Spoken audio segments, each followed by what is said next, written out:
Hello Jangareddy కూడా morning లేచి bike మీద అలా వెళ్తూ టిఫిన్ ఎక్కడ చేద్దామని ఆలోచనతో వెళ్తున్నాను. అలా వెళ్తూ ఉండగా ఫుడ్ హౌస్ అని చెప్పేసి కలర్ఫుల్ టైటిల్ తో అయితే ఒక హోటల్ అయితే కనబడింది. మేబీ గ్యాస్ ఎఫెక్ట్ అనుకుంటా. రోడ్డు పైన పొయ్యి పెట్టేసి ఇడ్లీ దోశలు అయితే వేసేస్తున్నారు. సరే అని చెప్పేసి ఇడ్లీ అయితే ఆర్డర్ ఇచ్చేసాను. అలాగే మీరు అందరూ అయితే మన జేబేరి వ్లాగ్ పేజ్ అయితే ఫాలో చేయండి. ఎందుకంటే మన ఓల్డ్ అకౌంట్ జేబేరి వ్లాగ్ అయితే సస్పెండ్ అయిందని తెలుసు కదా మీకు. ఇడ్లీ అయితే చాలా టేస్టీగా అయితే ఉంది. నేనైతే ఈ వీడియో ప్రమోషన్ కి అయితే చేయట్లేదు, ఎక్కువ ఆర్డర్ ఇవ్వలేదు. అలాగే మీరు కూడా ఒకసారి ఫుడ్ హౌస్ అయితే విజిట్ చేయండి. టిఫిన్ చేసి ఆఫీస్ కి అయితే వెళ్ళిపోయాను. ఈ రోజు అయితే జంగారెడ్డి కూడా ఏఎస్పీ సార్ అయితే ట్రాన్స్ఫర్ అవుతున్నారని చెప్పేసి మా స్టాఫ్ మొత్తం కూడా చిన్నగా సన్మాన్ సభ అయితే పెట్టాము.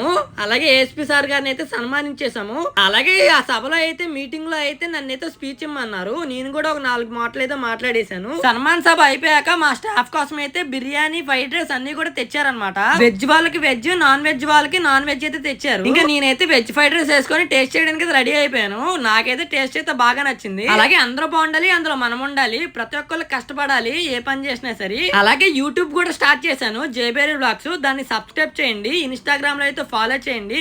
తప్పకుండా అందరికి షేర్ చేయండి. Thank you so much, love you so much.